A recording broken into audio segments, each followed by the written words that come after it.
But she You refused. gave it to me. Almost.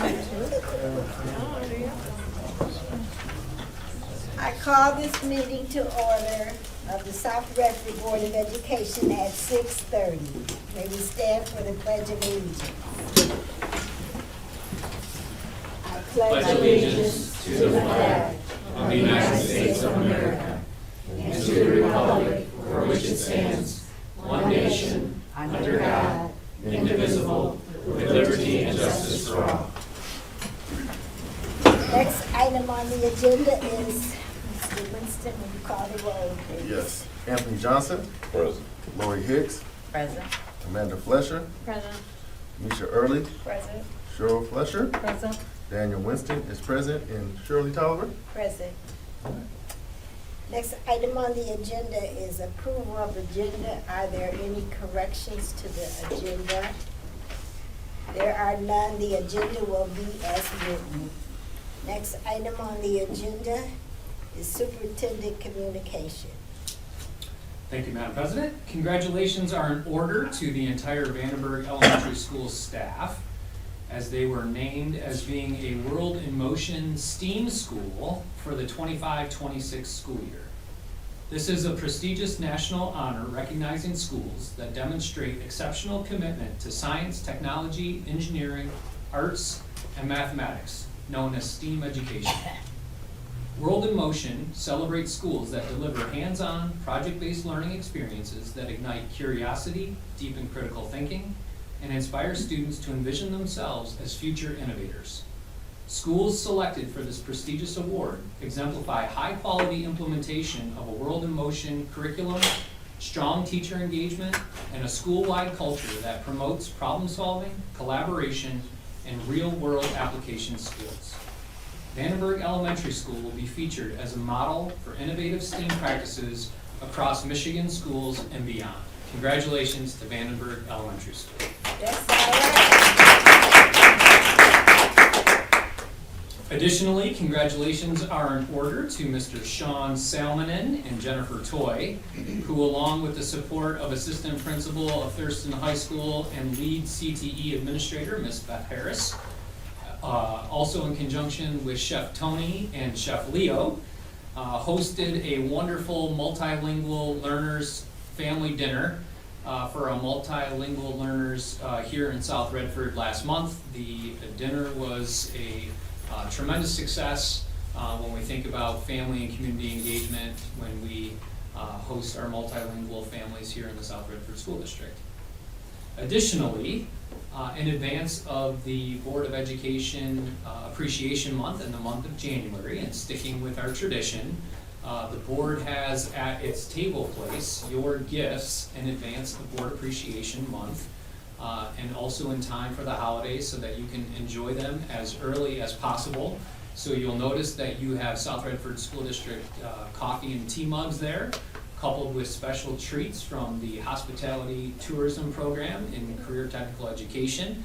So our students made those treats that are there inside your coffee and tea mugs there. And then also on the backs of your chairs, you also have a South Redford School District jersey, and in line with the district's recent re-envisioning of its mission and vision, reminding the board that each of you plays an integral role when you think about the unity and doing what's best for the South Redford community, and that we are all part of the greater good of sharing a common goal and vision to promote student success here in South Redford.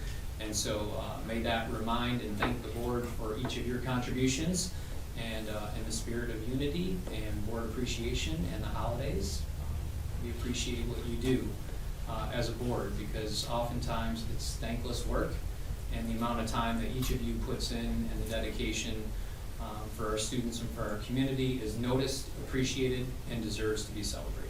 And that concludes my comments this evening, Madam President. Thank you. Next item on the agenda is board communications. Are there any? I have one. Yes. On Saturday at Pierce Middle School, 10 a.m. to 2 p.m., there is a bazaar, holiday pop-up. A lot of parents have small businesses, so they will be there selling their goods, 10 to 2. What day was that? Saturday, December 13th.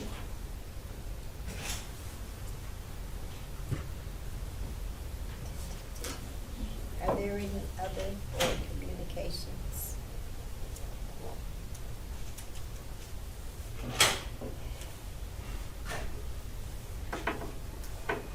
Next item on the agenda is comments from the audience. There are none. Next item on the agenda is consent agenda. Do I have a board member willing to adopt the consent agenda? To the chair, Yes? I'd like to move the adoption of the following resolution, please. Do I have a support? Support. It's been moved by Mrs. Fletcher and supported by Mrs. Hicks. All in favor? Aye. Aye.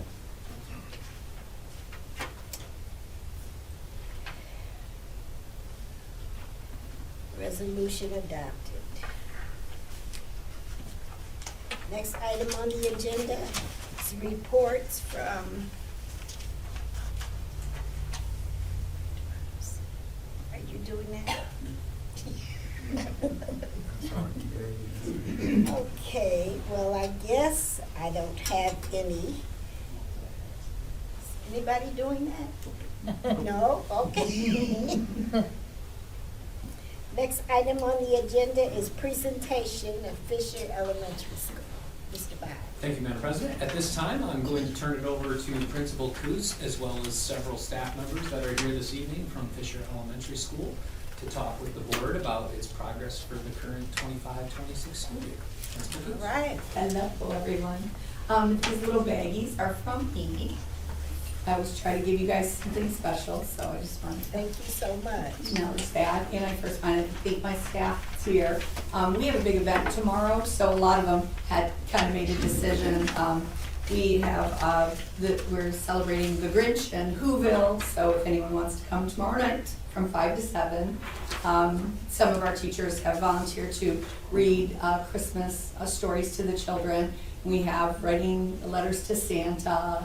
We'll be watching the Grinch movie, and we have our amazing Christmas Santa shop. You know, when you get all the cool gifts the kids get to shop for. So I also wanted to thank Principal Paige for being here and my support.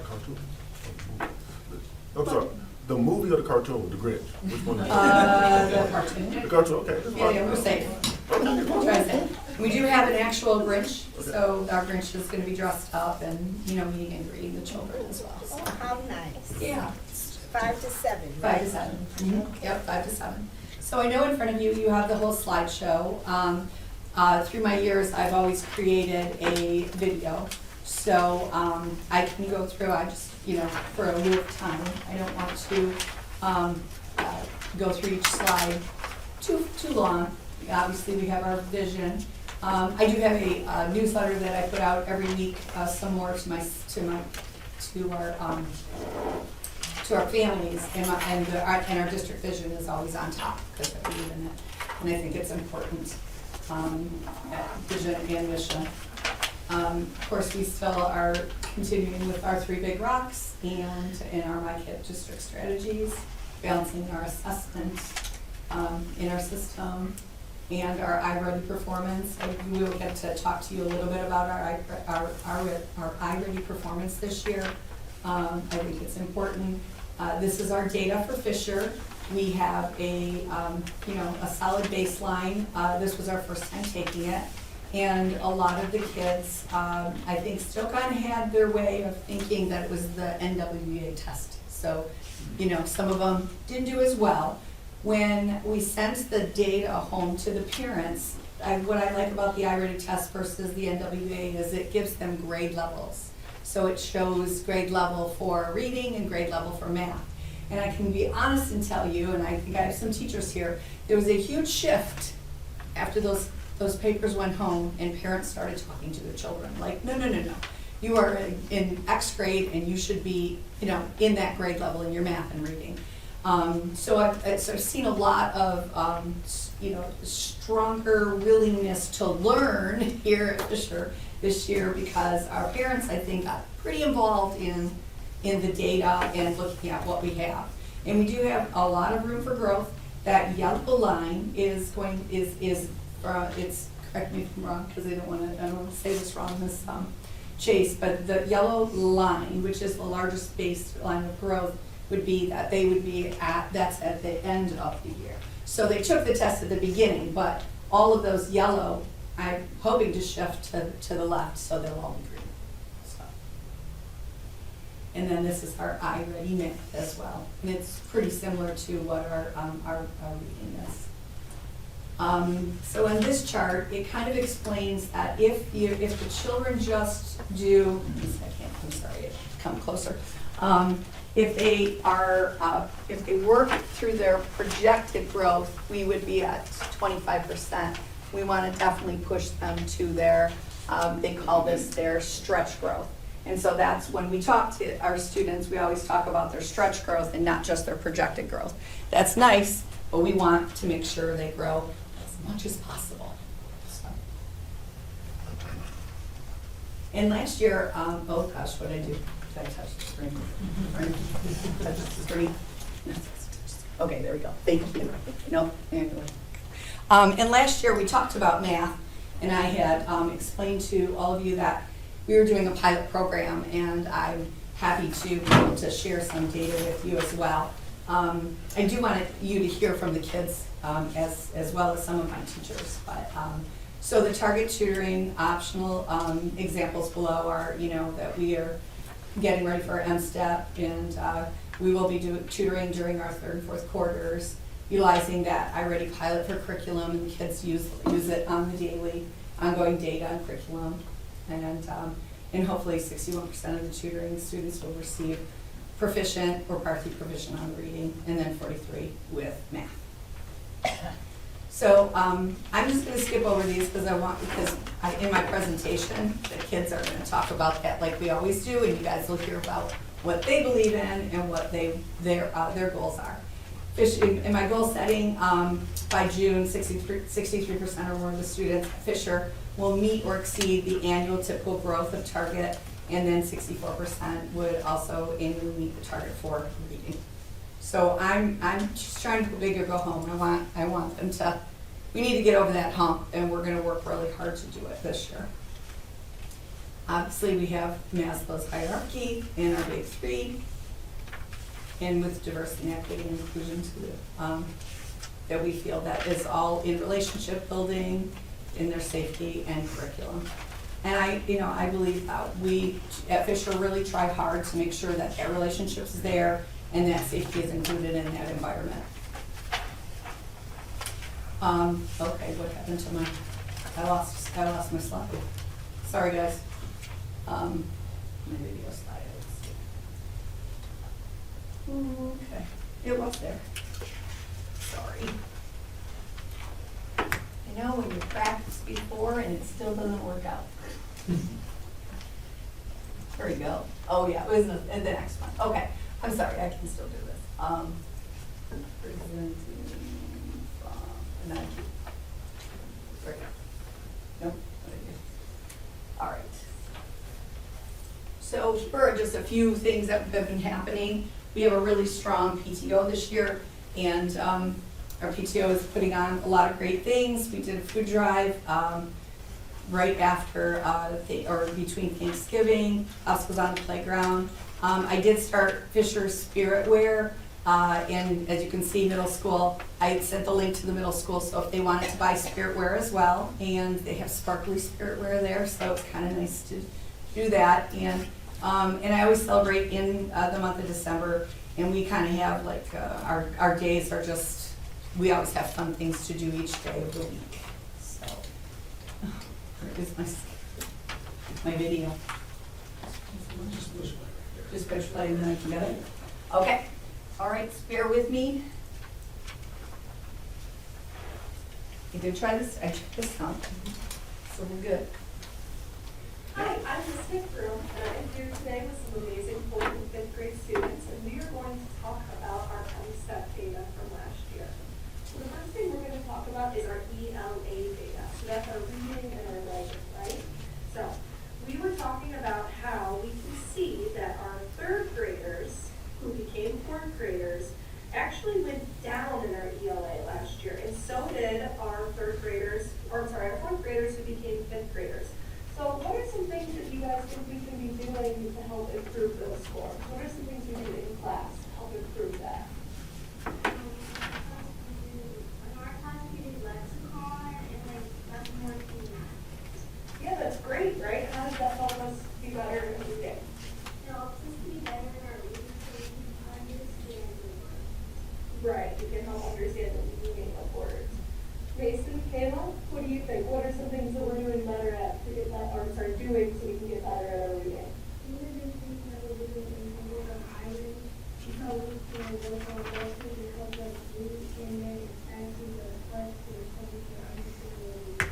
Right, that helps us with our reading comprehension, right? So iWriting's been a really cool thing that we've had this year that we haven't had in years before.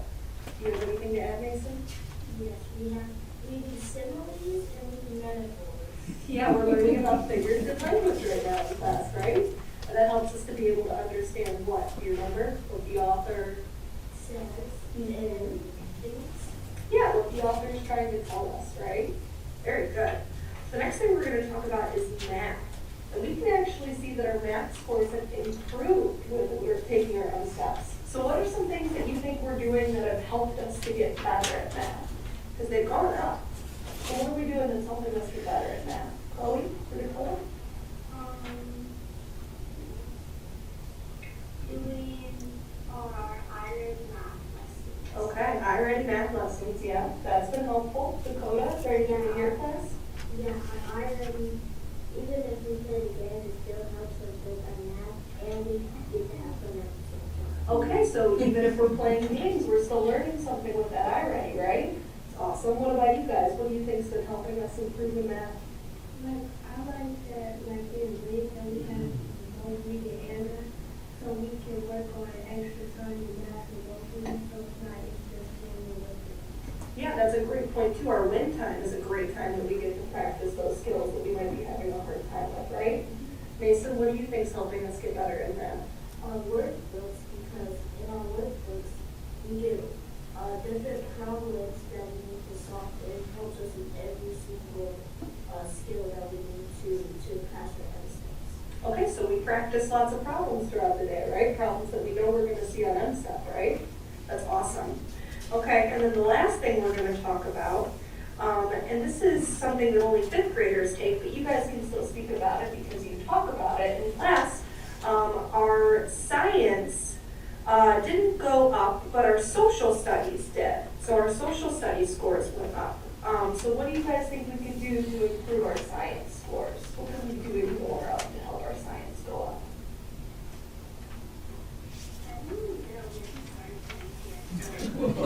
That's okay. Dakota, what do you think? Okay, maybe we're doing some more research projects that you could work on at school and at home, okay? What do you guys think we're doing that's helped us get better at social studies? Like, so when we're on our phone, we also have an app one, but then some days that you just go over and go through. That's true, yeah, there are some, we do different things for different lessons, right? What do you think, Mason? I think that the passing in our class is really fun because we get to learn and while have fun.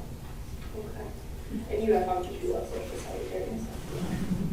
Thank you so much for listening to us talk about our MSTEP data. We appreciate you. Thank you. Bye. Hello, my name is Michelle Chase, and I am a coach on special assignment to Wayne Risa, and I focus on early literacy, and I work here at Fisher. I work at Fisher as well. My name is Mary Beth Iankowski. I'm an academic interventionist, and I work K through 5, reading and math. And I'm Jennifer Butler. I'm the building instructional coach here at Fisher Elementary, and I support teachers with instruction and curriculum, K-5 in math and 3-5 with literacy. So as I'm sure you know, last year the state of Michigan passed the dyslexia law. And since that time, we've been really gearing up to try to address the components of the law that we know we need to better develop for our students. And we're going to talk about some of those actions we've taken today. A little background knowledge. Dyslexia is a neurobiological disorder, and there is a spectrum to it. So some students might have very little evidence of dyslexia, and some might have more extreme challenges. And there are children who can exhibit characteristics of dyslexia that aren't actually dyslexic at all. So the law focuses on addressing the traits of dyslexia. And teaching to address those traits serves all students, especially those with dyslexia. Now, before we talk about all of the things we've been doing here at Fisher to help all of our students, I want you to recognize there's really two components to early literacy, or literacy in general. There's a decoding piece of reading, and then there's a language comprehension piece. And dyslexia, the learning disability aspect of it is really rooted on the decoding side, the inability to sound out words, read automatically, read fluently, spell, and write. And so the changes we've made here at Fisher really live on that decoding side of learning to read, and we still need to address that language comprehension side, but we'll talk about the one side of decoding today. I'll hand it over to Mary Beth. Okay, so a few years back, we brought on UFly, the program UFly for intervention and Tier 1, and we saw a huge need for phonics, phonic awareness, and decoding, and also knowledge of high-frequency words. All of those things were great needs, so we brought on UFly, and we've actually seen, based on iReady scores, that we have shown improvement K through 5 in those areas. So then we will continue with UFly at Tier 1 and in intervention, but then we also recognize that our upper L students needed additional support in those areas, but UFly was not meeting the needs for that. So over the summer, we were able to have professional development with Anita Archer. Michelle went and the interventionist went, and so we brought on phonics for reading, and we've already seen great gains with some of the students that are using this as an intervention program. And the bonus for this program is it brought in multi-syllabic word work, and then the vocab and the comprehension piece. So while Mary Beth was addressing a lot of that in our small groups with intervention, as Michelle lifted, you know, these are not just things that are only for certain select students or those that are struggling. These components are necessary for all of our students to improve their literacy skills and to become better readers. And so we also needed to look at how do we address it for the entire Tier 1 population. And we have, as Mary Beth had said, we're noticing some of the things we've been doing in the foundational have really led to some gains for our students. But our upper L students were still really struggling, as we've seen in our data, to apply some of that from the basic, maybe one-syllable words they were learning in UFly to the more multisyllabic, complex words they now have to read in 3rd, 4th, and 5th grade. So we began with it last year, and we are moving into it a little bit more this year. And so we've adopted some morphology programs. Morphology is the study of word parts, their structure, and the different parts of the word that make up meaning. And so our students were really struggling to take those bigger words, be able to, number one, decode them and figure out what they were, and then two, what do the words actually mean, which impacts their vocabulary, which then impacts, of course, their comprehension. So we are using a program through the 95% group. It's called Morpheme for Little Ones in 3rd grade, and then it's called Morpheme Magic in 4th and 5th. And this is really going to help our students build their vocabulary because it gives them tools and teaches them how to break those words down into smaller parts, be able to read them, and then understand what the meaning is so that whenever they are reading and they encounter words they don't know, they are going to have the skills and strategies that they need to figure them out.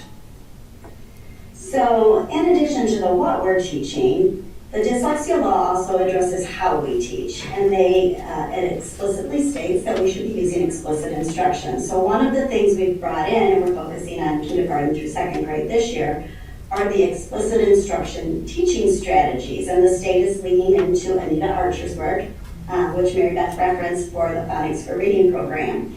And so we have been getting training in that and bringing that to our teachers to help them understand how to, really zero in on the skills that our kids need to learn, break them into manageable chunks to avoid cognitive load, and then have frequent practices and through retrieval with a lot of feedback for students.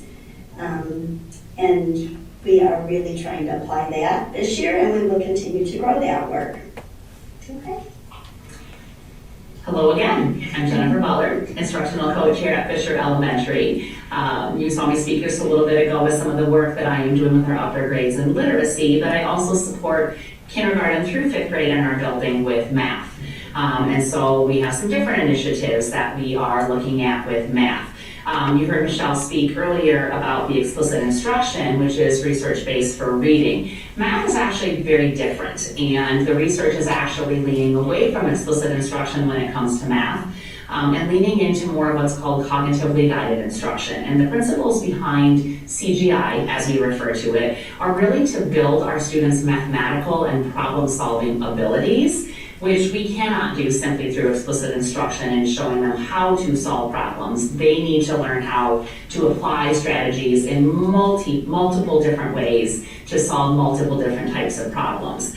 So last year, you may remember that we spoke to you a little bit about a project that we were starting in conjunction with the state to focus on CGI. We focused really just on one grade level here in the building last year to try it out and to pilot it. And we did a lot of work with coaching and a lot of changes in how we instructed math. Still using our Bridges program, which is actually based in CGI, but really leaning into more of those principles and restructuring how we taught it. And I wanted to highlight a few of the things that we discovered from that with our cohort last year. We looked at our data at the end and compared from beginning to end. And just in that fourth grade group, we saw a 31% increase in their proficiency on the NWEA in math from the beginning of the year to the end of the year. And that was the largest increase we saw of any grade level in the building. We also noticed that 71% of those students improved their percentile ranking. So may not have gotten to proficiency, but made growth. And again, by far the highest we saw of any grade level in our building. Also, our fourth grade had the highest proficiency increase on MSTEP when we compared them to the other testing grades. So we began to see this was really going somewhere that was going to help our students. And so this year we are partnering also with the state to extend that, not just with one grade level, but across our entire building, K-5. And so I am doing a lot of work with the state in regular meetings and supporting our teachers to really help our students understand how to solve problems. CGI really leans into solving problems through tasks and word problems, not just simple basic computation. It really leans into teachers learning more about their students and understanding what is it the students already know, because our students actually do come to us even in kindergarten with very rich mathematical knowledge of how things work, and we need to know what they know and how we build upon it. So that is a lot of the work that we are doing. In addition to some of the actual concrete data that we found last year with the cohort, we did some perception data of our students too. And we had some really interesting results. And we asked students to think about how they felt about themselves as mathematicians and math at the beginning of the school year, and then how they felt about themselves at the end after doing the CGI work. 61% of those students indicated that they had gained a more positive feeling about themselves as a mathematician and about math in general from the beginning of the year to the end of the year. And some of the direct quotes kids would talk about in the beginning of the year, how much they hated math and how much more they liked it by the end of the year. One student literally even said they did not see themselves as a mathematician because they were not good at math. And by the end of the year, they felt proud of themselves because they are now better at it and realized they are a mathematician. So we noticed not only is it impacting our data, but it is really impacting how our students feel about themselves and their ability. And obviously our job is to educate the whole child. So we felt like this is a very positive step for us, and we are very excited to see how this is going to translate for the rest of our building.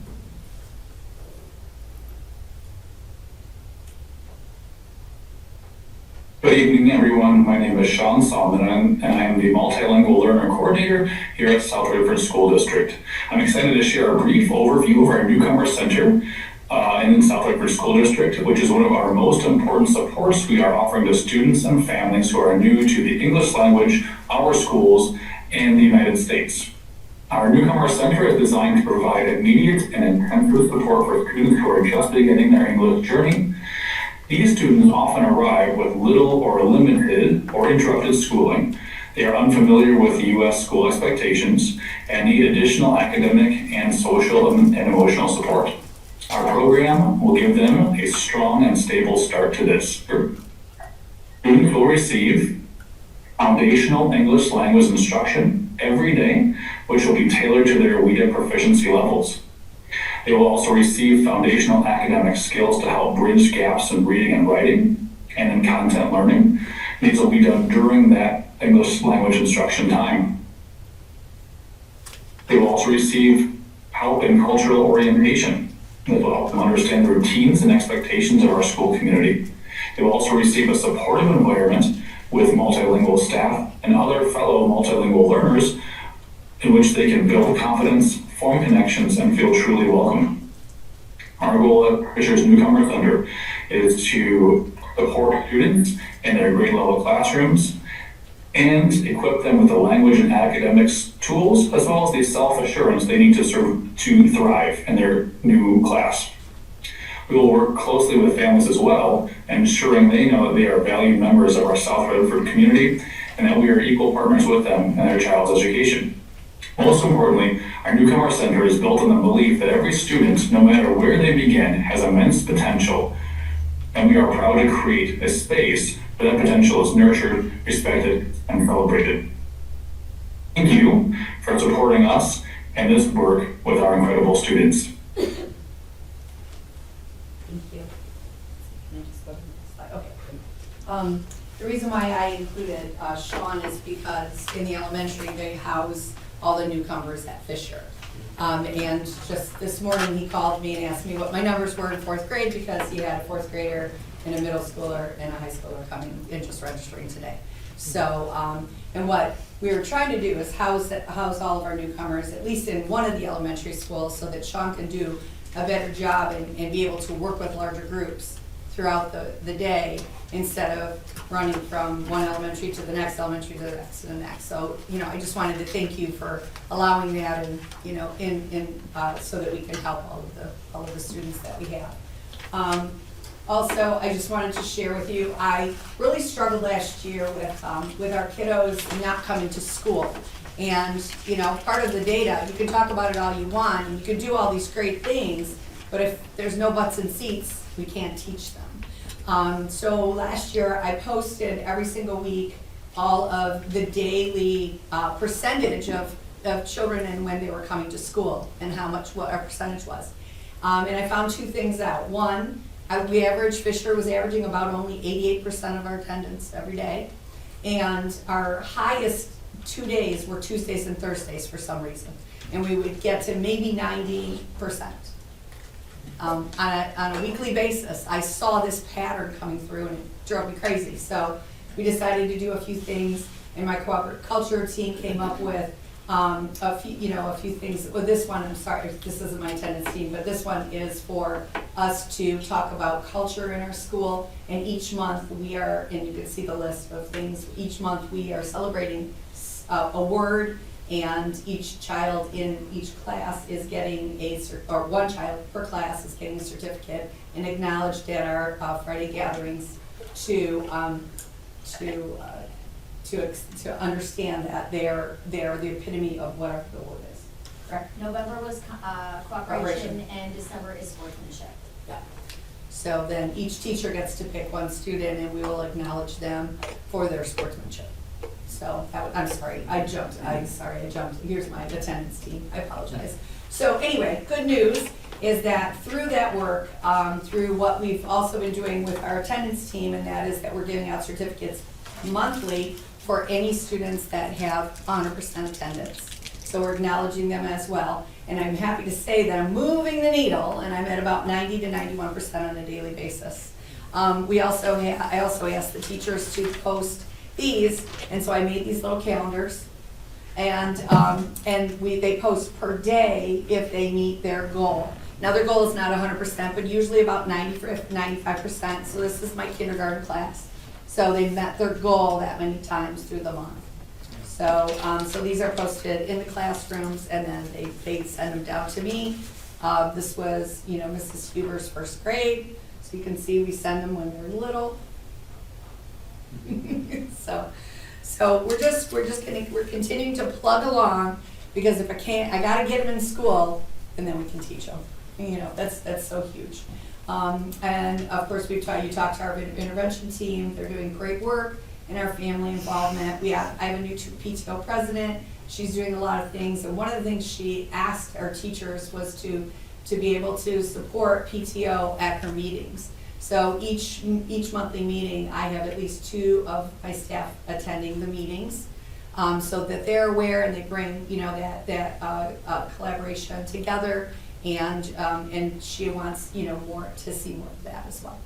So, and I think that is, this was our preschool parade. It was our student council, and we were doing a career day. And so in preschool, they have balloons because it was like a Thanksgiving Day float. And they were also in their float mode with their careers. And then we did have a sports day, and you'd see Miss Lipto over there playing hockey in the court. So, okay, any comments, questions? I can answer for you. Yes, ma'am. Ms. Coos, I have a question, because this is the first that I've heard about, excuse me, the South Redford having a program for new,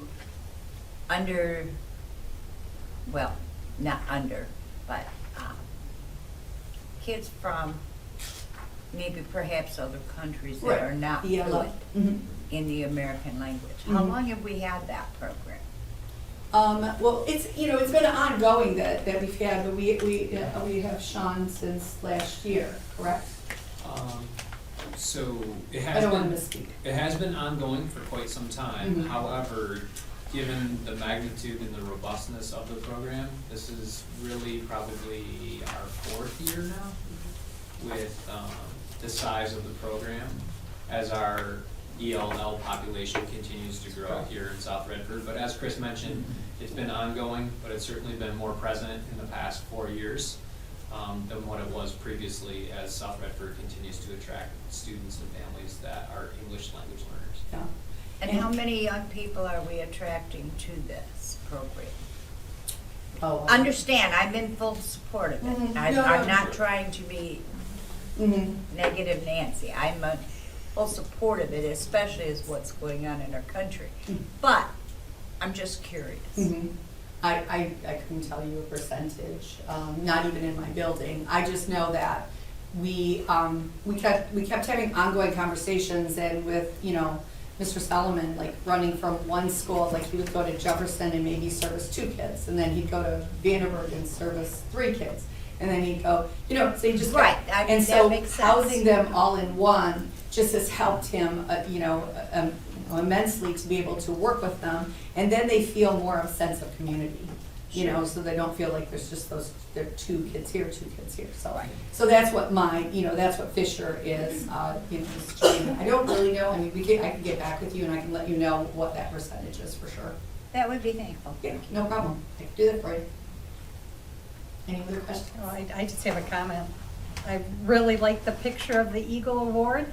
Since I see my granddaughter in that, and she received the I did award. not put it up there because of that. But it is really. But it was really nice. It was really nice, isn't it? Yeah, to hear her talk, and she's so excited and Yes. excelling at Fisher, and when you tap it into the culture and the different things, to see her adapting, and wanting to be like everybody else in her classroom, I mean, it's amazing. So you guys are doing amazing work, so thank you. I appreciate you. Thank you. Thank you. Anybody else? Thank you so much. I have. Okay. You weren't quick enough, Shirley. I just, no, I wanted everybody to do their thing first. What are you doing to get the parents to get our students to school as far as the attendance goes? Well, so we've done a couple things. One, I'm in the office in the morning, so I kind of have a lot of my own personal conversation. What does that mean? That means we have rigorous content with real life problems. Okay? Number 2, strong instructions where students do most of the thinking. I think if you all think about your time in math, you remember the teacher up at the board, right, telling you how to do it, and then you try it together, and then you go off and do however many problems at night on your own, right? We want to shift away from that sort of teacher-led, so students are doing the thinking. They're pushing the learning in the classroom, not us. Number 3, materials that build knowledge coherently within and across courses. I think most of us here would say that math is obviously the most important, but we know that other courses exist, and we need to make sure that our math goes with our science, or we have literacy in math to help with our reading. And 4th, we have materials and instruction that encourage deep engagement and high expectations. How do we get students to really dig into the math? Instead of just coming up with x is equal to 2 and call it a day, well, what does it actually mean? How did you actually get there? Really get into the content, not just do surface things.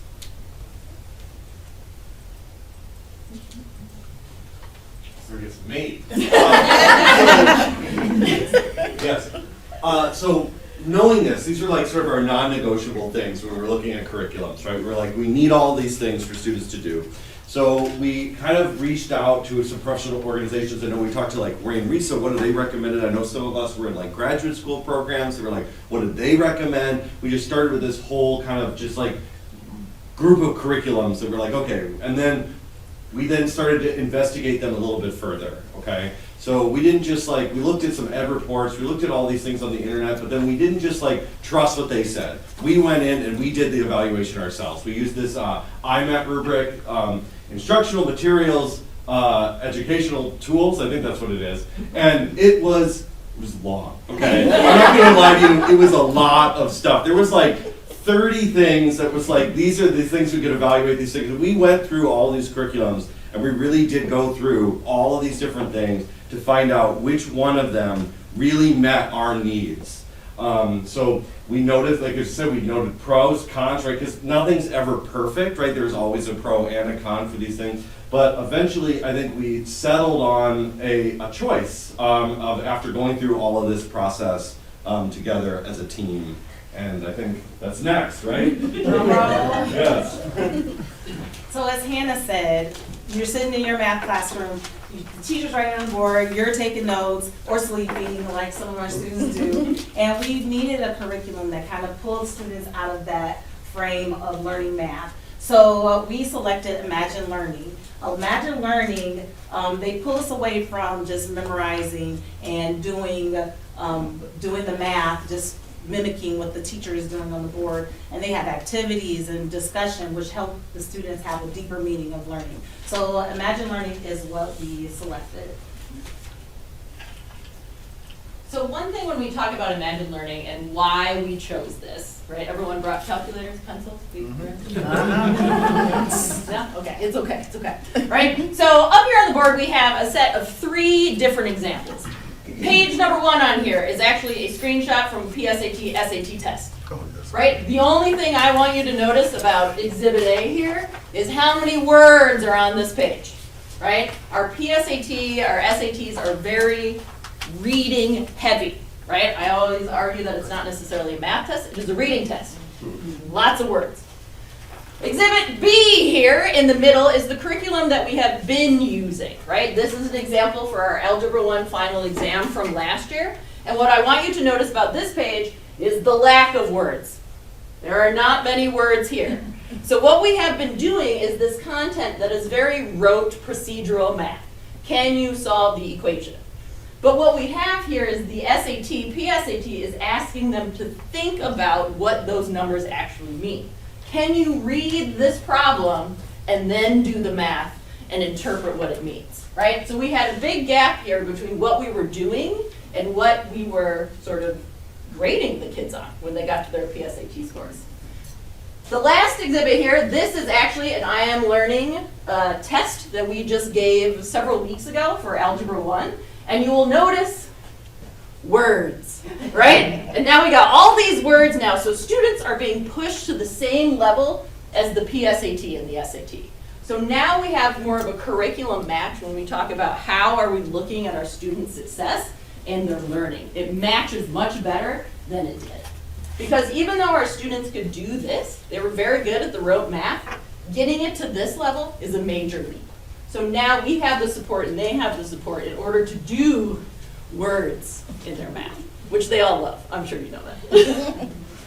And we're actually going to have you do a little math. I know, right? Are you excited? So I promise you, it's going to be okay. Trust me. So one thing you may ask yourself is like, okay, we're pushing the rigor, we're pushing all of this high-level thinking and learning. What about the students who aren't so confident in their math skills? Where are the entry points for them? Are they gonna walk in and see all those words and be like, I don't know how to do this, and totally check out? The answer is no. With this curriculum, they give a lot of entry points. So depending on where you are on your math journey, I will say, however confident you feel, they try to give you some easy entry points. So this is an example of a warm-up, also called a do now, they keep changing the words on us, that we started off class with in Algebra 1 last week. And the question is, out of those 4 graphs, which 3 could you put together in a category? What I tell the students here is there's really no wrong answer. If you can tell me 3 of these graphs that you're like, I think these 3 go together because this reason, you're good to go. Does anybody? After about a minute, am I allowed a minute? You're allowed a minute. I'm allowed a minute. Thinking time is important. Thinking time is important. Anybody brave enough to say, I think these 3 go together? We can cold call. A, C, and D, Why? because they're all parallel lines. I love it, right? A, C, and D could all be put together because they are all parallel lines. You get an A+ for the day. I'll send you your report. Maybe a sticky note, maybe a nice little.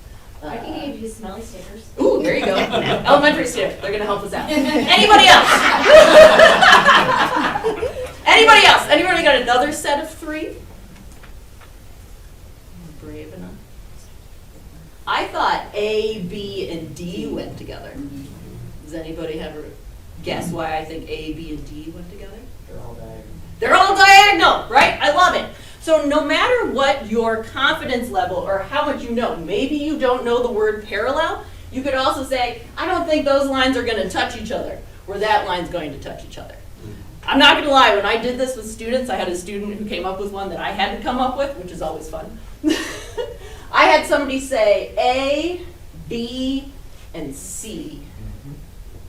Look at the number 10 on each graph line. They all have a line that starts at 10.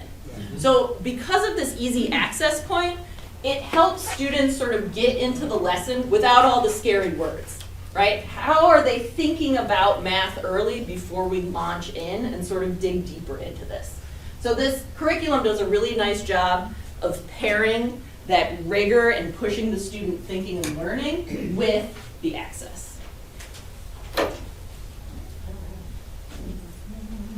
All right, so I am here to talk about some of the strengths of Imagine Learning. And as Hannah just talked about the warm-up or do now that we're used to seeing, there are a lot of warm-ups and activities that really push that thinking, but also, like she said, the entry points. They're like the lowest level, you know, with the notice and the wondering. Today I did an activity and it was a notice and wonder. What do you notice? It was in my geometry class.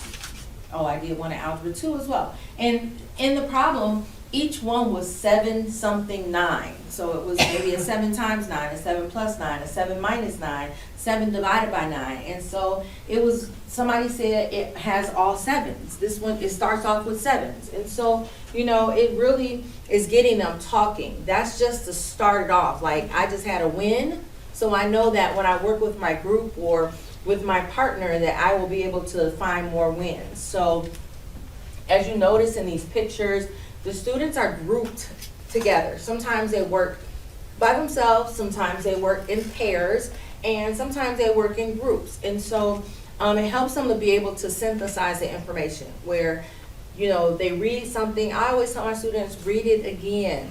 Like, don't just read it one time and say, oh, I don't understand what it's saying. No, read it again. Talk about it, okay? So that's the second thing, more reading to improve their comprehension, like breaking down the words. It promotes discussion. So they're actually talking about the math, you know, and it's really, really great. I was just listening today like, oh my gosh, this is so wonderful, just hearing them have math talks, you know. And so it's fostering their critical thinking skills and their collaboration because, you know, we do live in a society where everyone's on the phones, all into what they're doing, but this allows them to be able to have conversations with others. okay? And so it also gives them an opportunity for that productive struggle, right? So we're looking at today, like in geometry, I'm looking at a group of students who came up with a way to reflect the trapezoid, and it was just like amazing because his group came up with it, and he was just like, okay, we need to get an A, you know, because they came up with something that nobody else came up with. I was like, I didn't even think of it that way, you know, and so it was really great. So they struggle, it helps them build perseverance and independence. All right, so supports for teachers. There are so many different things that we can do. Our rep, I haven't actually reached out to him. I probably could, but I know that some of my colleagues have reached out and put in different tickets, and he answers promptly, and so that's really great. But built in within the program, there are actually a lot of like explanations, and like you can go in and the teacher workbook will go over, you know, this is where the student may see trouble, you know, like they may encounter an issue with this. So it's kind of like letting us know in advance, like look out for these things. There are slides, there are digital pull downs. I've used the digital pull downs a lot with my Algebra 2 students in our first unit, but in our second unit, I'm more so paper because of what we're doing. But it's all of these different ways to look at the work, to grade the work, for them to do things as well. Digital assessments, and so it helps you to streamline the grading and the prep work on our end. There's the teacher, like I was saying, the best practices, and to access the lessons that offer intervention for struggling students. And so that's a really great feature as well. So we give them feedback on all of the lessons. One of the things that, and I know I'm jumping, I was gonna talk about the students, but I'll go to the professional development. Definitely there is a lot built within the program, and we have people to contact. And then all of the lessons are not just in English. We have Spanish workbooks as well, and so that's really great. Now, what I was gonna say about for students, there's this thing where the lesson loops, okay? So when we get to the practice and the student has to do their piece on their own, they are able to actually do a couple of problems, 2 to 3 problems that are from the new lesson, but maybe number 3, number 4, number 5 is from unit 1, like it reached back. So they keep looping the information, which we know that is really imperative when we talk about learning, that they are able to see it again and see it again. And the activities, I mean, they literally talk about things that are more real world. The names that they're using are more up to 2025 names, you know. It's just really, it captures their attention and things like that. So collaborative problem solving to support and affirm their mathematical thinking. And so it's really engaging for them. And it's actually fun because they like to talk, okay? And I'm gonna tell you, in the beginning, the students were kind of pushing back, at least, you know, they're like, what is this? Why are we gonna read all this stuff, you know? But I don't have that question anymore. They don't ask, they're used to it, and I really think that it has really pushed them and helped them to be more independent thinkers, more collaborative thinkers, and all of that. So, I think there's one more. Oh, nope, thank you.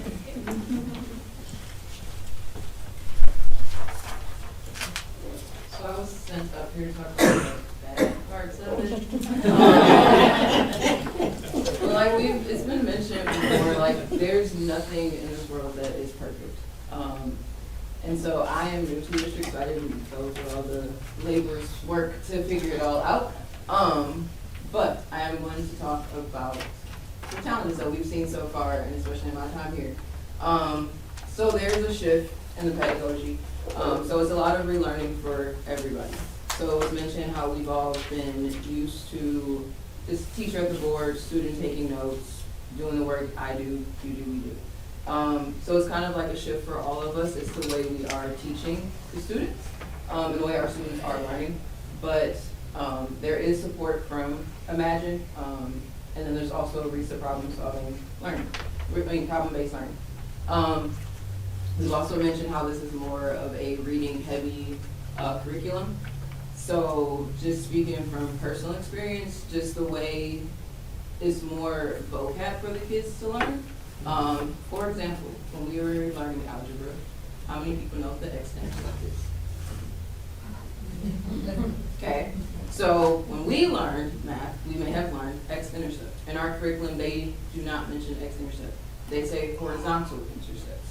So it's that building on that vocab for our students. But there is Imagine Learning classroom digital reading and audio components for us to kind of combat that a little bit. And then there's the reduced procedural practice, but we all have access to group software, so we have the opportunity to make supplemental material for our students, extra practice for them to have more at-bats with whatever they are learning. Especially kind of piggybacking off of what Carrie said, there's only a few problems from each lesson in our practice problem set. And so if there's still gaps that need to be filled, we are able to create resources and supplemental material for our students to use to get more practice at that.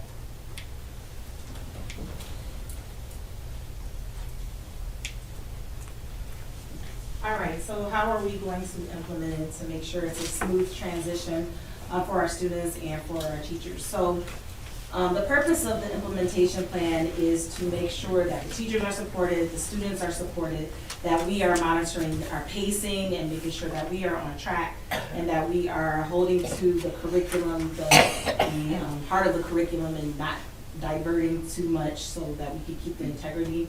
And also that we are still growing and learning as teachers, and that we're not saying that this is it, we need to learn some more in order to build our knowledge of our project-based learning. So what is the process of this?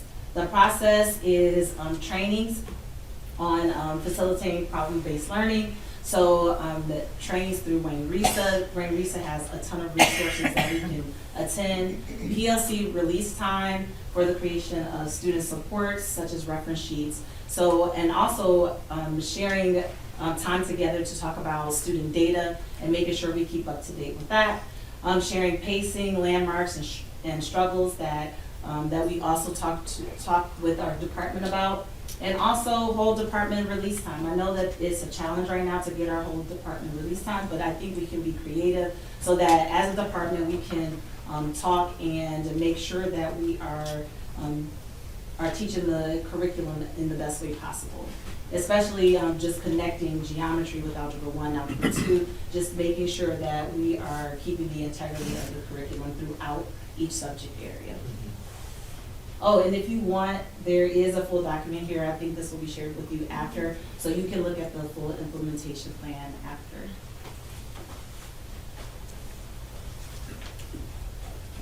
All right, now I'm back with good news. All right, so in Los Angeles, in Green Dot Public Schools, they did a case study about them. They used Imagine Learning, and they had pretty good outcomes from using it.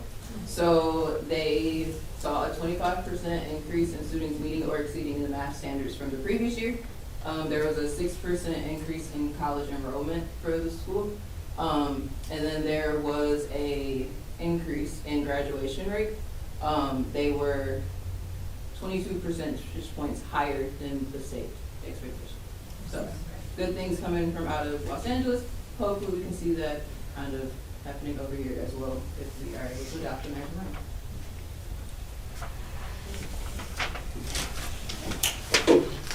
Questions? Comments, concerns? I have a comment. I can use Fisher as an example with my children went to Fisher. The energy that they portrayed in Fisher when they were teaching them. As a coach, we talk about muscle memory. And I see the energy that you guys possess right now. If that energy stays at that level that you guys present today, that muscle memory from where they got it from Fisher will reactivate, and learning will be like fun again to them, and their focus will increase. That's just my belief. I like the energy. That's a huge compliment. I think math teachers sometimes get a bad rap. I don't know if you've heard that before, so that is an incredible compliment for us to hear, and we really appreciate it. That is I love the energy. the vibe that you guys are getting. I like the part where you're putting words in it. Oh, I'm sorry, did I cut something? Go ahead. Where you put words in it to give them a focus point? Because when you just say X plus Y equals Z, well, it could be 2 plus 3 equals 5. Why was that wrong? You know. It's been actually really interesting for me. So I'm predominantly Algebra 1 and Geometry. And so I have this interesting thing that happens with the kids who, I have a group of kids who are very much like math is their thing, right? They've been good at math. And they come into this curriculum and there's a bit of a learning curve because now there's words they gotta deal with. And they're having some struggles because they're like, just show me how to solve the equation. I just want to solve the equation. So it's pushing them to get into this other vein of thinking about math. But on the flip side, I have students who have been like that kind of like, I'm not a math person, you know, haven't had that success experience in math. And when we bring in the, what does this mean? What is happening in the scenario? They are actually having success being like, oh, well, that means the number of trucks and cars they put on the ship that equals this weight amount. And they can do that sort of analysis piece. So it's really exciting to see kids who haven't had success in math finding success in math through this program of thinking about it in a different way. Sorry, Misha. So it's gonna be funny, Nicole, you're gonna laugh real hard at this, right? So several alumni come to my house and they're like, you know, like you said, you're happy at Fisher, everything's, oh, sunshine and roses. And then you walk into math and it's, oh, sunshine and roses, even though they hate it, right? So Dylan, my son is he hates math, right, Nicole? He hates math. We were talking about math yesterday, and I couldn't wait for this. I was so happy to see this on the agenda. He didn't like it in second grade. He doesn't like math. Never has, right? So he's in college, he's doing math, and I'm a rote person. Give me the thing, and I'm doing it. I can't explain it. Don't ask me to teach it. It's not happening. But we were talking, and I'm like, what does this mean? And he showed me the whole thing, and he stopped like mid-sentence, like, tell Miss Thomas that even though she knows I hate math, I apparently was listening to something.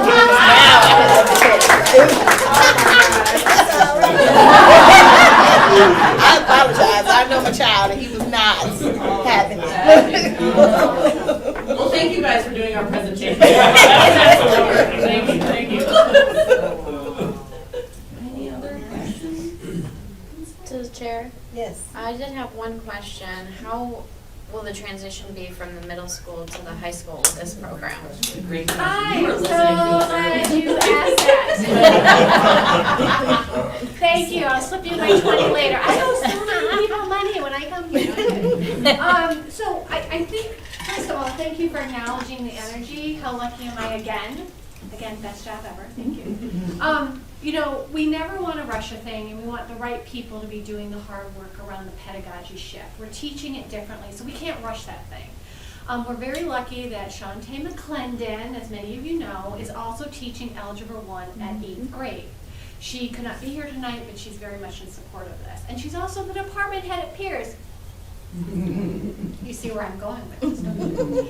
And so we want to go slow, to go smooth, to go fast, okay? So what Pierce is committed to is they want to make the right shift at the right time. We also have a lot of new amazing teachers at Pierce, right? So we're going to lean into those, what we call numeracy routines, the notice and wonders, this next year at Pierce. They're going to adopt those routines as part of their curriculum to lean into how to teach math a little bit differently without throwing out the baby in the bathwater before we know how to do it well. Because if we just throw a new curriculum at teachers without that time, they're going to teach it the same way they always have, period. So we're going to go slow to go fast. So they're going to start with the numerous routines, and then they too are going to start looking at an adoption program to be aligned with this. And would you like the really good news? There is a 6th through 8th program that aligns with this. Just right. So I'm glad you asked that. That's good. Good chair. Great presentation. I have a question though. I'm gonna say it in a nicer way. Okay, so I think of a nicer way. when you're dealing with an instrument of learning that you do not like, you're like, this sucks. Then something else comes in and you're like, this doesn't suck like that one.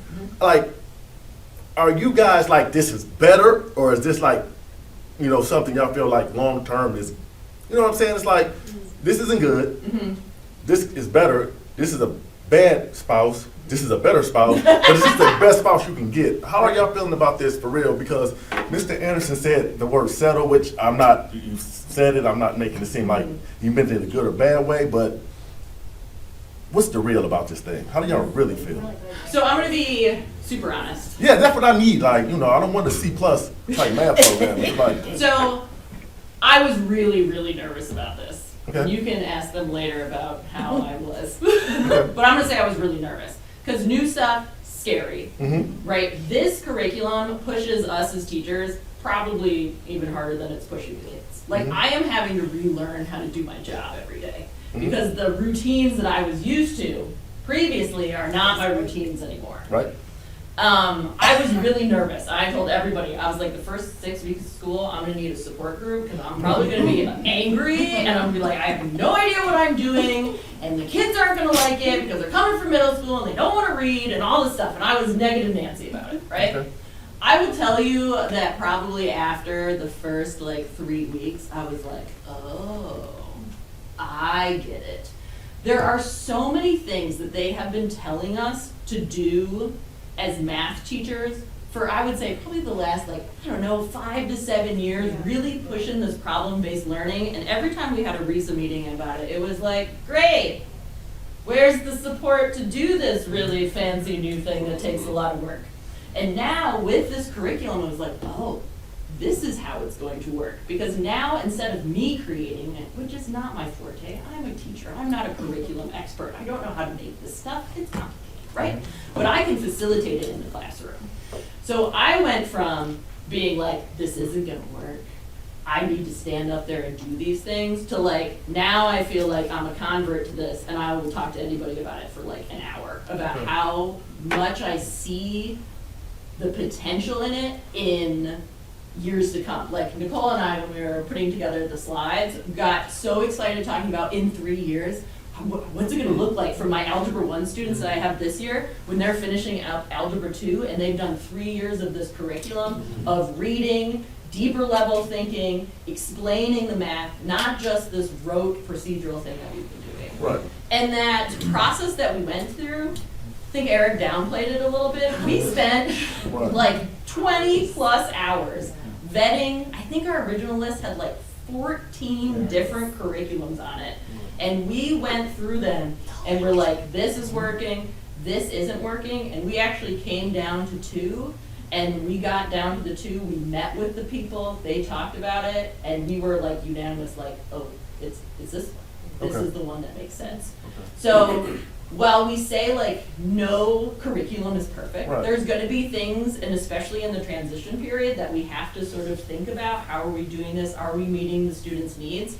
I think all of us have really found that this is not a settle. It's not just like, this is good enough for now. This has really cool long-term potential for our math students. Because that's just big for me, because I think sometimes, you know, we just do enough, change for the sake of changing because we need to do something. And it's like, we have the potential to be an outstanding district, but we just can't settle for anything. So Ms. Anderson, no, I mean, your word made me think about it, so I don't want you to take it. I think that's a great I just, you know, I don't want us to come back and say, well, it was okay, but it wasn't. It's like, no, I want us to be, you know, shooting for not the stars, but, you know, just out there, like nothing, you know, Ms. Koo said it, like, you know, I want to stretch us at this point because, you know, I'm looking at these scores, it's like, we gotta do better. How can we get better for real? Not just lip service of, we gotta do something because we're failing. Let's do anything. It's like, no, let's do something that we can hit some home runs, because at this point, it's like, I agree. And we were really given that autonomy to, like, after this pilot program, go back to the drawing board and be like, this one didn't work. This was not it. But it ended up being it. And it's really exciting to see. And as a teacher, you know, like, you get in your routines. This is year 7. We decided that I have been teaching Algebra 1 here. And I, as a teacher, also feel sort of rejuvenated in my job because I'm learning something new. I'm pushing myself as a teacher to be even better for our students. Ooh, this is great. So. Because Thurston's my school, and I don't want to walk through the hallways and somebody like, Mr. Winston, I know I said I like it, but let's do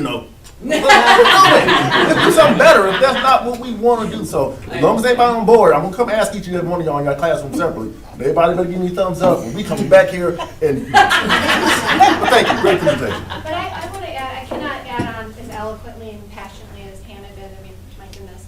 But I really want to thank the district and the department for allowing for that autonomy. I mean, it was a 2-year process, slow. I cannot even stress how much time, department head Nicole Thomas, the whole team was amazing. You can't rush these things, and it's got to be the right people. Yeah. You didn't see me up there. I'm not in the classroom teaching this. That's the wrong person. I'm in the background. The right people made the decision for the right reasons. And that's really, really important, and I'm so grateful to this district, because I sat through a meeting at Wayne County RESA a couple weeks ago, and this very brave teacher raised her hand from another district that I will not name, but it's close. And she said, we're on our 4th math program, and I'm really frustrated. I'm like, 4th math program? And she said, yeah, we had another math program pushed out by blah, blah, blah. I'm like, what do you mean you had another math program pushed out on you by someone? And it's like, it's just wrong on so many levels, because that's exactly what's going to happen. It doesn't become the shiny object. Now, it's not perfect, and they were very honest. There's some stuff that we have to do and tweak to fill, because there is no perfect program to meet the needs of our students, and they have been incredibly thoughtful. But I think the guts are there. So I just want to say that it's a kudos to them that we're here today, and I'm very grateful. Anybody else? I have something. Do say. What I really enjoyed was the independence of what the students will get and also what the teachers get. And I like that. You know why? Because that's the way it should be. And not just standing up teaching, but allowing our students to say, oh, I like this, oh, or we should do this, or we could do this. Giving everybody something to come together with. And I love that. That collaboration is great. Thank you guys so much.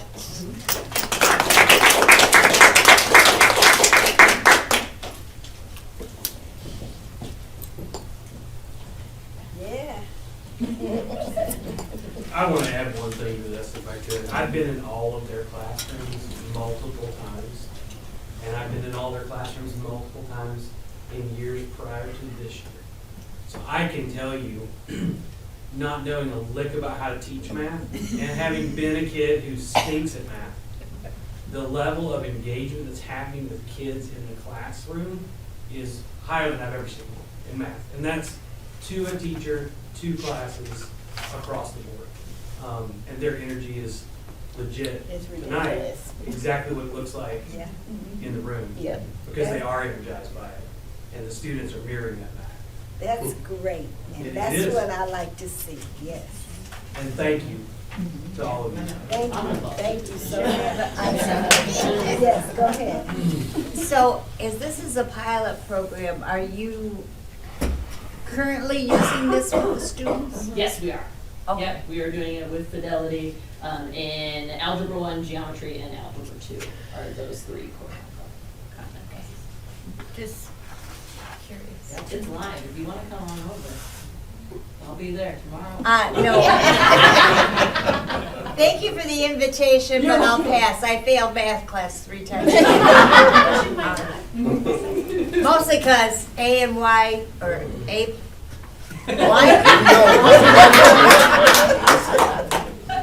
Well, come on over if you ever change your mind. Okay, thank you. You're welcome.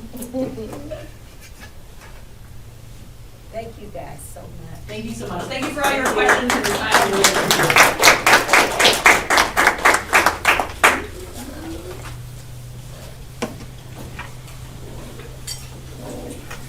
Now if you guys want to leave, you can.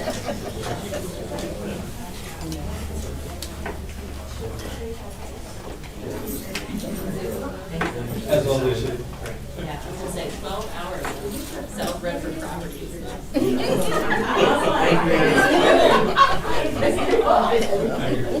Take care.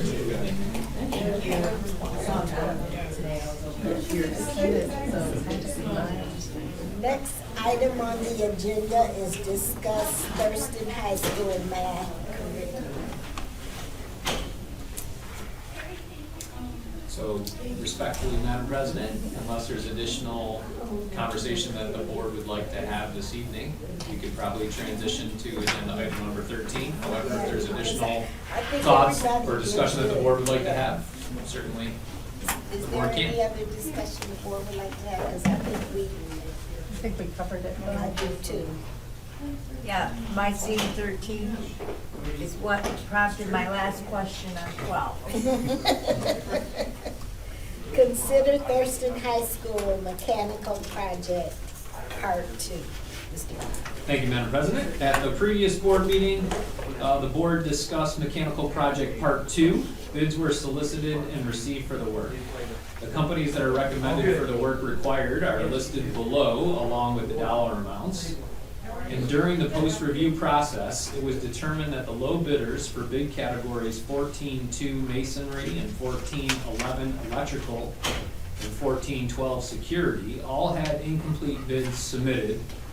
The second lowest bidders are recommended for the work of these bid categories. And therefore, 10% contingency total expenses not to exceed $1,952,643 is requested to cover any unforeseen costs associated with the projects. Bid award would be paid for out of the 2021 bond. Madam President and Board of Education, there is a resolution attached for your consideration.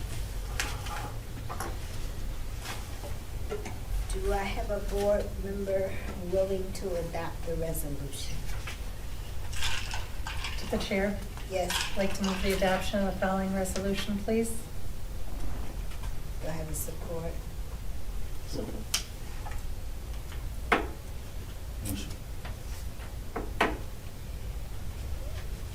It's been adopted by Mrs. Fletcher and supported by Mrs. Early.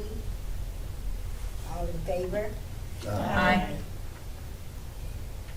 0 nays, resolution adopted. That's all right, guys. Next item on the agenda is consider Thurston High School cabling project. Thank you, Madam President. Additionally, at the board's previous meeting, the board discussed the Thurston High School cabling project. Bids were solicited and received for the work. The company that is recommended for the work that is required is Cabling Division 27 LLC for $278,976. A 10% contingency, total expenses not to exceed $306,874 is requested to cover any unforeseen costs associated with the project. The bid award will be paid for out of the 2021 bond, and the total dollar amount for the purchase is prior to the application of any anticipated E-rate discounts that we heard from at the board's previous meeting. Madam President and members of the Board of Education, the resolution is attached for your consideration. Do I have a board member willing to adopt the resolution? To the chair. Yes. I'd like to move the adoption of the following resolution, please. Do I have a support? Support. It's been adopted by Mrs. Fletcher and supported by Mr. Winston. All in favor? Aye. 0 nays, resolution adopted. Next item on the agenda is discuss Board of Education orientation and operations manual.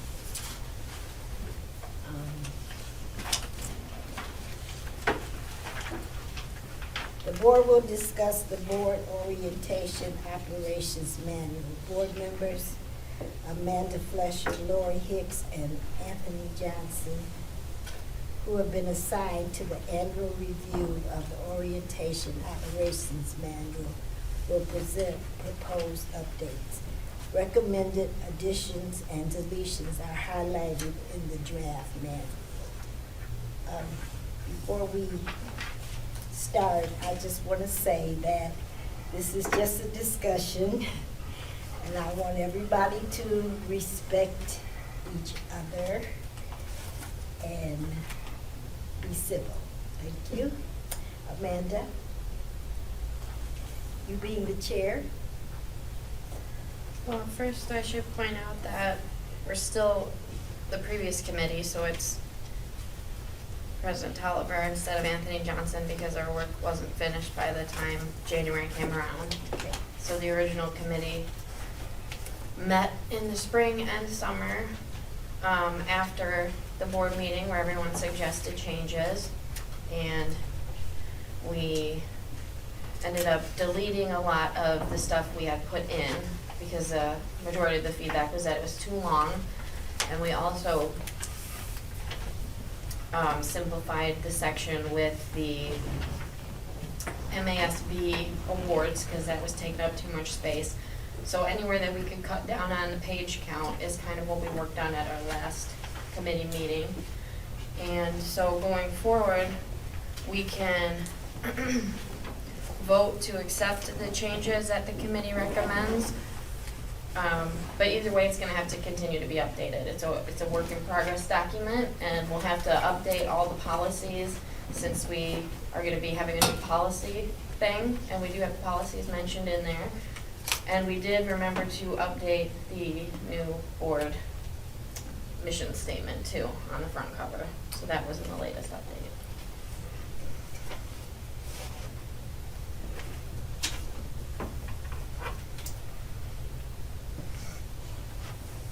Discussion started. So if, Amanda, it was you, Lori, and Me. Shirley. Yes. What do you two think I'm sorry? about the manual? Like all of you rather, like what do you? I know that Amanda and I worked together on it, and Shirley, Amanda and I worked together on it. And discussed what it should look like, what should be in there, shouldn't be in there. So Amanda pulled it all together because she does this really good work with the computer. And then everybody kind of said it was too long, too much information. So Shirley and I talked with Amanda and got her to cut significant parts out of it, but you know, I mean, it is an operations and orientation manual, so for a new board member, it held a lot of information that they would find helpful. So I'm perfectly fine with it. What about you? Well, there are some things in it that are operational. And I understand that it says operations manual, but that's for the board and not for operations for the district. So, I did see some, operational stuff that was district stuff, but there was a lot of things in there that was very good information. So, that when I asked you, Lori, about that, and so,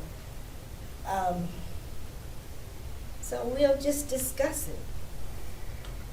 And as I responded when you asked me about it, that I did think it was important to be there for new board members, since it is also an orientation manual. Right. And that may be the only place they really get it, the information before sticking their foot in somebody's mouth or their own mouth, thinking that they know how it works and doesn't necessarily. So. Okay, so I agree with that part, the orientation part. I didn't have a problem with. the bylaw part, I think should be taken out. That's a separate legal binding thing, that should be separate, you know what I mean? Not added into this. To make a long story short, I think it's still a little too long, you know, but if we break it up, so I'm still not clear on the operations manual part of it, the operations of who, the district or of the board? Because it's kind of intertwining, which we shouldn't do. You know what I mean? So I would like to see it in a couple of parts. You know what I mean? Like, so the bylaws would be their own. I don't know. I think it's still a little too lengthy. To the chair? Yes. Can I make a suggestion? And it's just my own personal suggestion. This is drug out 2 seasons over and over and keeps coming back. And it's due, like Amanda said, we're converting, we're changing policy holders. What I would say is move it forward, close this section out, and when we assign assignments in the first of the year, when we do our organizational meeting, then those people like Misha or you, the ones that don't understand and have all these questions or concerns, should serve on that committee and bring those back to the board so the rest of us know exactly what you're talking about. Not expect Lori or Amanda or me or Anthony or Daniel. If you've got concerns, if you're on that committee, do the homework, do the research, bring it back to the board for discussion. Let's move it forward. Let's just quit beating it. Yeah, and one thing I want to just make a suggestion too is, since we're going to have a new policy person, why don't we just kind of wait and see how they're going to do things and have this go along with the policy? Well, I don't see where that's a big issue, seeing as much as this is December, they're coming in January. Yeah. And is it January or July that we make committees? January. So we're gonna have a new committee again. So I kinda like the addition of just saying, okay, let's just close this. The next committee that's set up to do this, let them take it and run with it. They want stuff out, that's fine. I don't see a problem with that. Okay. To the chair, Yes. Mr. Rush. There's no rush. It's already been 2 years. It's not right. Well, It's I mean, been that's to- what I'm it's- saying. Yeah. They're saying let's close it out and then this new committee come in and do it. If there's a new committee that comes on there, then it's still gotta be fixed or changed or whatever word you wanna put in there. That's Right. It's only another 30 days, Yeah. right, basically.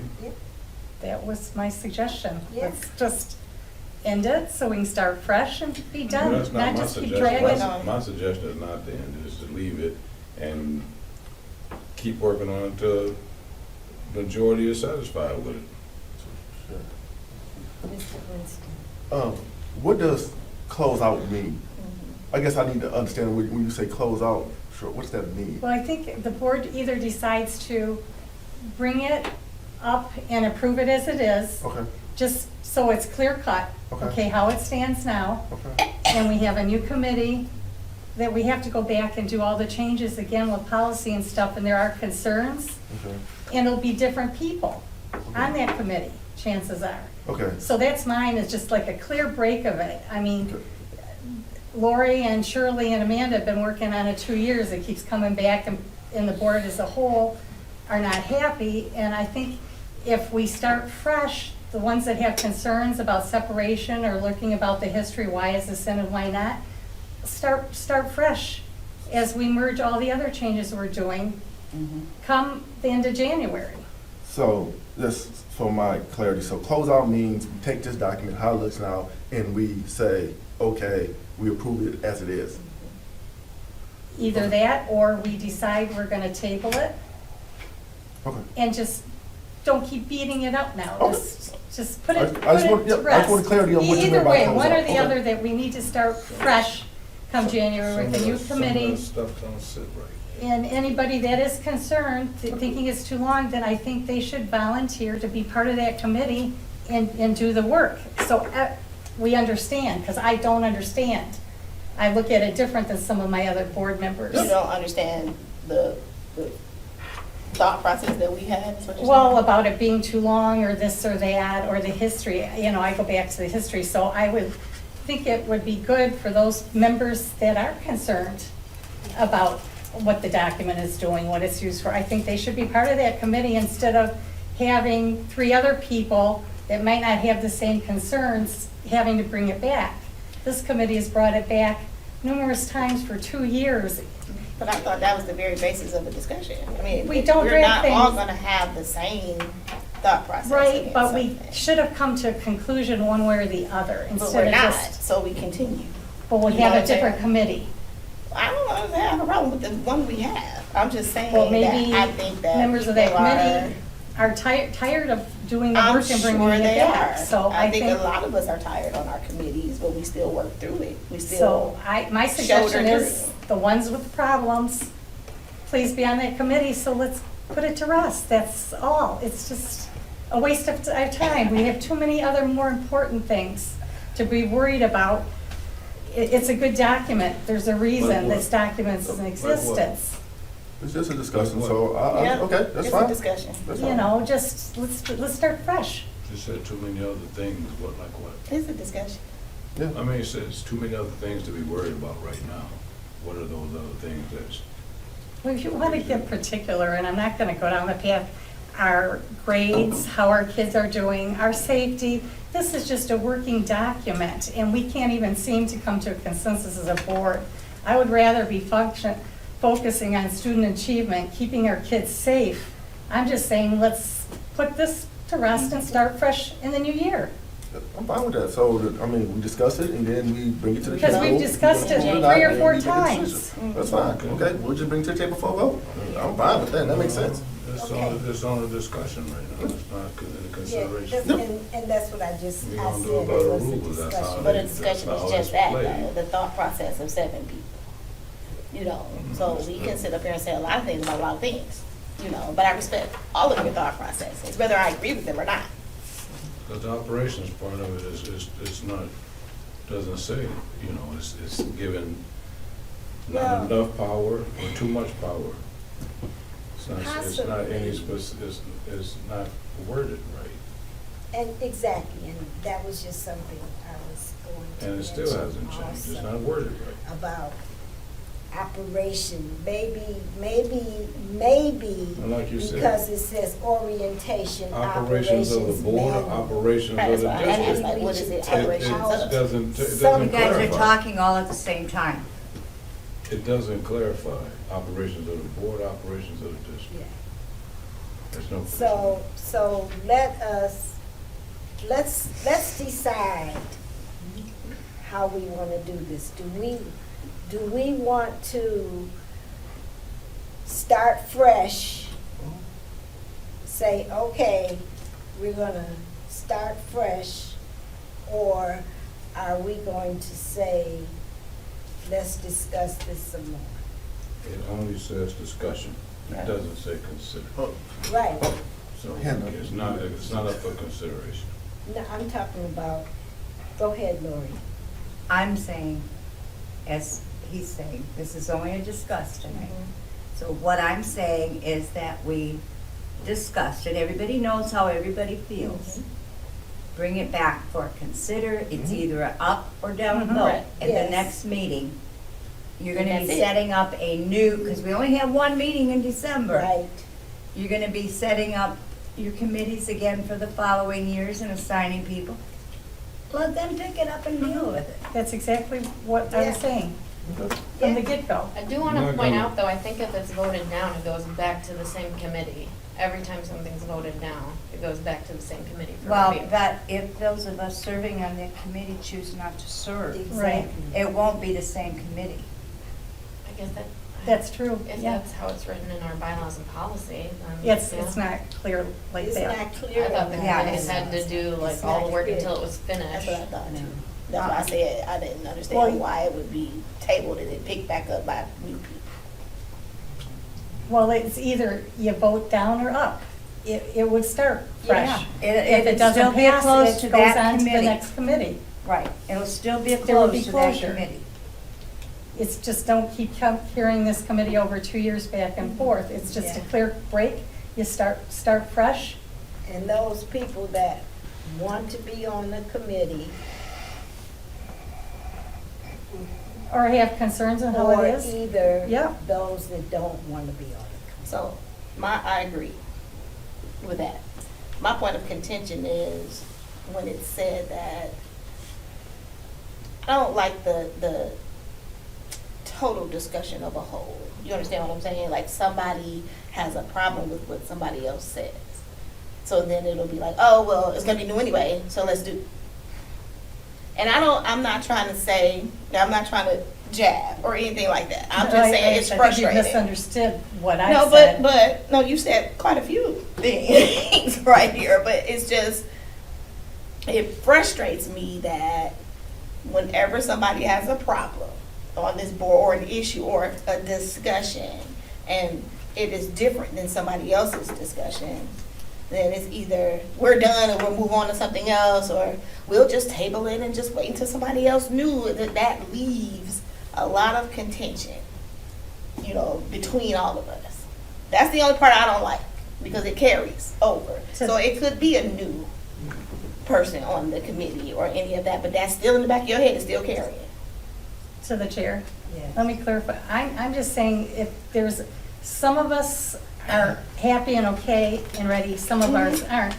My suggestion is to help the board move forward, the ones that are having an issue with certain things should be the ones on that committee to make sure those issues are addressed. So that's it. Don't pick apart the committee that's trying to do and make everybody happy. Then come up to the plate and do the work. That's all I'm saying. I'd love to see you chair it. I don't have a problem with that, but I'm saying, how am I picking apart people because I have a different opinion? It's just because we can't get past that. Why not? Because nobody wants to bring it to a vote. It was hard getting I'm not it to even talking about discuss it. before the vote. I mean, why can't we, if that's what I'm talking We've about, that tried. is what I'm talking about, that angst is what I'm talking about. But we've had this is like the third discussion. I know it, because it's still the same this angst. is what, I get it. To the chair, yes. I just want to point out that, yes, we've been discussing it for 2 years, Sure. but there's been plenty of opportunity where the board could have sent an email or a text or a phone call to any of the 3 committee members. And we've had discussion during our committee where any concerns you yourself have had could have been brought up to mine and Lori's attention. So to have a new discussion every time we have a discussion, basically, instead of having had these questions or concerns ahead of time where we could have met during our committee, which we got no response on except for one email from Misha, it's a little frustrating. It definitely doesn't make me want to be a committee chair because I feel like the work isn't being respected. If you have an issue with it, you bring it. Should have been brought last, February, March when we discussed it the first time. And we said we were going to get people's opinions. We heard absolutely nothing. The committee met again, got 1 response out of 7. And now you want to discuss it again and keep pulling up stuff. So, vote it down, vote it up. Doesn't really matter to me. I just want to be done with it. Because it is a working document. Everybody's going to have their own opinion. And a whole nother board is going to come in and change it again. Even after we're gone. So, we're not voting, and that's why I said it's a discussion. And there are things in here that are great. So I'm not saying that, and I understand what everybody's saying. I understand what Cheryl says, I understand what Amanda's saying, I understand what Misha's saying. I understand. I ain't saying nothing. You said something. I didn't. I just wanted clarity from what Cheryl said. I have clarity. She said either just vote and make a decision. So I'm Right, good. That's fine. and at the next meeting, we will do that. Good. I understand what Lori said, and I understand exactly what. What did I say? I I You went said- zip it a while ago. You said that you was on the When committee chair. we You was agreed on the that we committee were in chair. a discussion, that's it. It's in my note. Lori said that she was the committee chair when this thing started. You said that. Yeah, I was. I think that's what you said. Thank you. I got it in my notes. And then we had another year went by, so Yep, Amanda and got another year went taken by, to then the chair. Yep, I got all that written down. So, That's, at our next meeting, we will vote it up or down. How is that? Is everybody clear with that? so is that the Everybody first okay meeting with in that? January? Yes, Okay, just clarifying. okay. We only have one meeting in December. I'm banking on that at this point. Me too. So, does everybody agree with that? Yep. Yes. Okay. There are Does none. that constitute a vote? No. Do you agree with that? Okay. Comments from the audience? There are none. I'm sorry, I'm 16. I'm already there. Okay, go ahead. I'm sorry. Okay, so, item 15, we will just consider it Next year. at the next meeting, Next year. which will be January the 9th, Next year. 12th. Next year. Okay. Next year. All right. Okay. Next item on the agenda is comments from the audience. There are none. There are none. Yay! Next item on the agenda is Plus Delta for improvement. Are you taking that? Yes, I am. What processes supported the board's work this evening? To the chair. Yes. The presentations were both very well and informative, and I'm sure the whole board is appreciative of these gifts and jerseys that we have up here. Yes. Yep.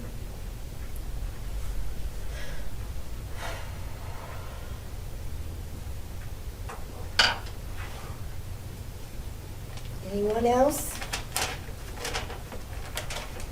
Opportunities for improvement to support the board in its work? To the chair. Yes.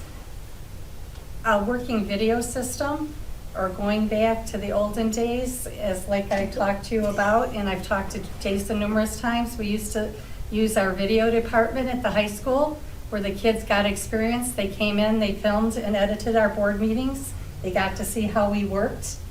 And we never had a problem like we have had with this, because there are a few people out there that like to watch the tapes, and I find it very frustrating, even personally, to go back and half is gone, or the sound doesn't work.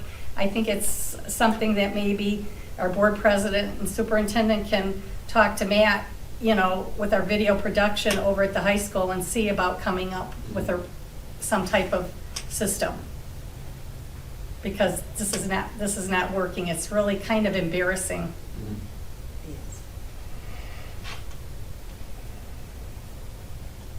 Other opportunities for improvement? I believe that's it. Back to you, Madam President. There's nothing further that comes before this board. 8:29. 8:29. I adjourn the meeting at 8:29.